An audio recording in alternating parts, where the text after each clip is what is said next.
ఆంధ్రప్రదేశ్ రాష్ట్రం ప్రగతిశీల మహిళా సంఘం తీయడం రాష్ట్ర కమిటీ ఆధ్వర్యంలో విశాఖపట్నంలోని పౌరులంలో అదర శతాబ్ది వార్షికోత్సవ ముగింపు సభ జరిగింది.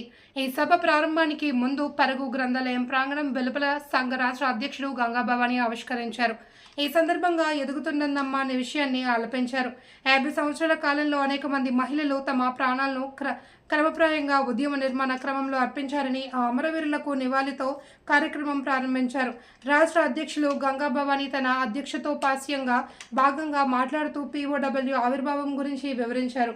POW రాష్ట్ర ఆఫీసర్ బేరర్లు పద్మ, మణి, భారతి, రమణి మాట్లాడారు. అరుణోదయ కళాకారులు ఉత్తేజకరమైన ఆటపాటలతో అలరించారు. ఇట్లు ఎం లక్ష్మి, రాష్ట్ర ప్రధాన కార్యదర్శి. చాలా విషయాలు మాట్లాడాం. రైతాంగ పోరాటము, భూస్వామ్య వ్యతిరేక పోరాటము, వీటన్నిటిలో మనం పాల్గొంటూనే ఉన్నాం. కానీ ఆనాటికి వాళ్ళకు చేదోడు వాదోడుగా తగు సంఖ్యలో మిలిటెంట్గా పోరాటానికి ఇవన్నీ. కానీ దాని తర్వాత ఈరోజు వాళ్ళు చాలా అద్భుతమైన పాత్ర వహించారు. ఏమని? రైతాంగం ఉన్న ఢిల్లీలో సంబంధించిన రైతాంగ పోరాటం జరిగినప్పుడు ఆడవాళ్ళకు సంబంధించిన 12% మంది మాత్రమే యాజమాన్య హక్కు ఉంది. యాజమాన్య హక్కు, భూమికి సంబంధించిన యాజమాన్య హక్కు ఉన్న వాళ్ళు మాత్రమే రైతులుగా గుర్తించింది. మిగతా రైతు కూలీలుగా ఉన్నారు. అంటే ఆడవాళ్ళ యొక్క ఉపాధి అంతా దాదాపుగా రైతు అంటే కర్షక ఉన్నప్పుడు, రైతాంగంలో ఉన్నప్పుడు దాన్ని అంతా తీసేయడానికి ప్రయత్నం చేసినప్పుడు పెద్ద ఎత్తున ఆడవాళ్ళు ఈరోజు ఉద్యమంలోకి వచ్చారు. అదేవిధంగా ఈరోజు పోడు హక్కు కోసం, భూమి హక్కు కోసం పెద్ద ఎత్తున అడవిని రక్షించుకోవడం కోసం, సహజ వనరులను రక్షించుకోవడం కోసం, తమ శ్రమ సంపద రక్షించుకోవడం కోసం పెద్ద ఎత్తున ఆదివాసీలంతా కూడా వాళ్ళు పోరాటం చేశారు. అటవీ సంరక్షణ చట్ట నియమాలుగా చేసిన సవరణలు ఏదైతే ఉన్నాయో వీటన్నిటిని కూడా తీసుకెళ్లి గంపగుత్తగా అంబానీలకు, ఆదానాలకు ఇవ్వడానికి ప్రభుత్వం ఏదైతే కొన్ని చేసిందో వాటన్నింటినీ కూడా ఆపడం కోసం వాళ్ళందరూ కూడా పెద్ద ఎత్తున ఉద్యమాలకు వచ్చారు. వాళ్ళు మండే గుండెల్ని కాలే కట్టుకుని వాళ్ళు తిరుగుబాటు జెండాలు ఎగరేశారు. కత్తుల వంతులపై కవాతు చేశారు. ఎండనక వాననక చలిలో కూడా వాళ్ళు కోత పెట్టే చలి అది గట్టగట్టించి జలగరింగలను ఎదుర్కొని వాళ్ళు పెద్ద ఎత్తున పోరాటం చేశారు. అంతేకాదు మిత్రులారా, నివాస హక్కుల పోరాటాన్ని మన పోరాట ఎజెండాలో కూడా మనం చేర్చుకున్నాము. ఉపాధి కోసం జరిగిన పోరాటము, రైతాంగం కోసం జరిగిన పోరాటము, వీటితో పాటు కూడా మన ఉపాధి కోసంతో పాటుగా నివాస హక్కు కూడా మహిళ యొక్క పోరాట ఎజెండాలో ఉండాలని చెప్పేసి మన నివాస హక్కు కోసం కూడా పోరాటం చేస్తాం. ఆ నివాస హక్కు పోరాటంలో ప్రతి గ్రామంలో మహిళా సంఘాలు ఉంటాయి. అదేవిధంగా గ్రామ సంఘాలు ఉంటాయి. మహిళా సంఘం మహిళలను ఆర్గనైజ్ చేస్తుంది.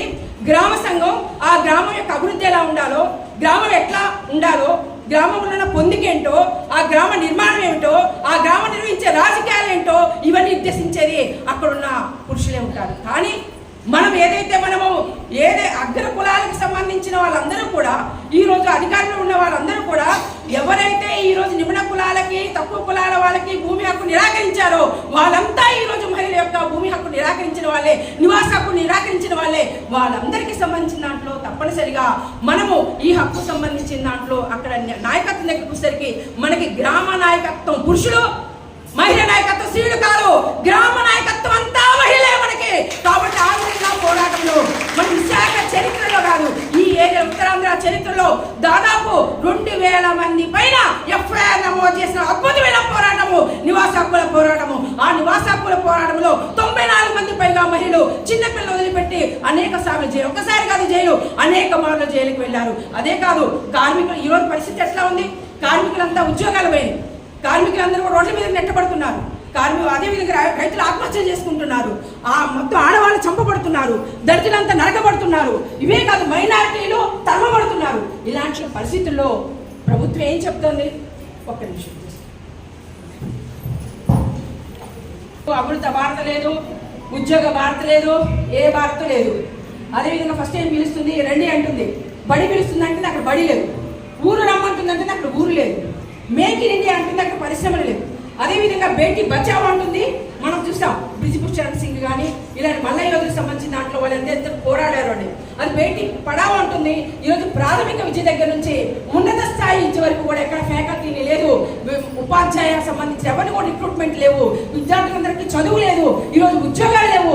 ఇంత దుర్మార్గమైన పరిస్థితి ఈరోజు సమాజంలో నెలకొని ఉన్నది. అదేవిధంగా ఆడవాళ్ళకు సంబంధించి చేసిన చట్టాలు ఇంతకుముందు అనుకునే వాళ్ళం ఈ చట్టాలు మనకే ఉపయోగపడతాయి, మనం దాన్ని ఎలా ప్రాక్టీస్ చేస్తాం? మన కోర్టుకి వెళ్తామా, పోలీస్ స్టేషన్కి వెళ్తామా? ఆడవాళ్ళ పైన కుటుంబ హింస అనేది ఒకటి ఉండేది. ఈ కుటుంబ హింసని గుర్తించిన తర్వాత, దాన్ని చట్టబద్ధం చేసిన తర్వాత ఆ చట్టాన్ని అమలు చేసుకోవడానికి మనం ఎందుకు ముందుకెళ్ళట్లా? ఈరోజు కార్మిక చట్టాలు చేసిన తర్వాత దానికి ఒక లేబర్ యూనియన్, వెళ్ళినప్పుడు హక్కుల కోసం కొట్లాడినప్పుడు మహిళా హక్కుల కోసం మనం ఎందుకు కొట్లాడట్లేదు, మనం ఎందుకు పక్కన పెట్టుకోవడం? ఎస్ కరెక్టే. మహిళా హక్కులకు సంబంధించి చేసిన పటిష్టమైన చట్టాలు ఏదైతే ఉన్నాయో అంటే ఇదివరకు రేపును కూడా గుర్తించేవారు కాదు. ఇంతకుముందు గతంలో మధుర కేసు కానీ రమీజాబీ కేసు కానీ అక్క చెప్పారు, ప్రస్తావించుంటారు. ఆనాడు ఆడవాళ్ళే నిరూపించుకోవాలి ఏమని, నా పైన అత్యాచారము నా ఇష్టముతో జరగలేదని బాధితమని నిరూపించుకోవాలి. కానీ మధుర కేసు జరిగిన తర్వాత, రమీజాబీ కేసు జరిగిన తర్వాత 1974లో ఆనాడు ఏర్పడిన మహిళా ఉద్యమము పెద్ద ఛాలెంజ్ చేసింది ఏమని, ఆమె యొక్క ఇష్టంతో సంబంధం ఉన్న అంటే తిరగబడినట్టు ప్రతిఘటన ఉన్నట్టు సాక్ష్యాధారాలు చూపించాలంటున్నారు. అది కొంతమంది భయపెట్టో లేకపోతే బెదిరించో లేకపోతే వాళ్ళ మీద చేస్తామని చెప్పేసాను వాళ్ళ మీద కనుక అట్లాంటి ప్రతిఘటన లేకపోయినా అది రేపు కిందకే వస్తుంది. ఈ చట్టాల్లో నేరము నేను చెయ్యలేదని నిరూపించుకోవాల్సిన బాధ్యత ముద్దాయి మీదే ఉంటుంది, బాధితురాల మీద కాదు. అనే పోరాటాన్ని చేసింది మహిళలే, ఆ సంఘటన మహిళ ఉద్యమమే రేపు చట్టాన్ని మార్చింది. రేపు చట్టాన్ని మార్చడమే కాదు, నిర్భయ సంబంధించిన దాంట్లో కూడా పెద్ద ఎత్తున పోరాటం ద్వారానే నిర్భయ సంబంధించి ఈరోజు ఎంత అన్యాయం ఏంటి, 354 ABCD అని పెట్టేశారు. దాంట్లో ఇంతకు ముందు నేరం యొక్క విస్తృతిని పెంచారు, అంటే పరిధిని పెంచారు. ఇవన్నీ జరిగి ఇంతకుముందు నేర పరిధిలోకి రాని అనేక అంశాలని నేర పరిధిలోకి తీసుకురావడానికి ఈరోజు ప్రయత్నం చేశారు. నేర పరిధిలోకి వచ్చిన తర్వాత శిక్షల గురించి మాత్రమే మాట్లాడారు. ఈరోజు శిక్షిస్తే కనుక అయిపోతుంది అంటే నేరం యొక్క మార్చడానికి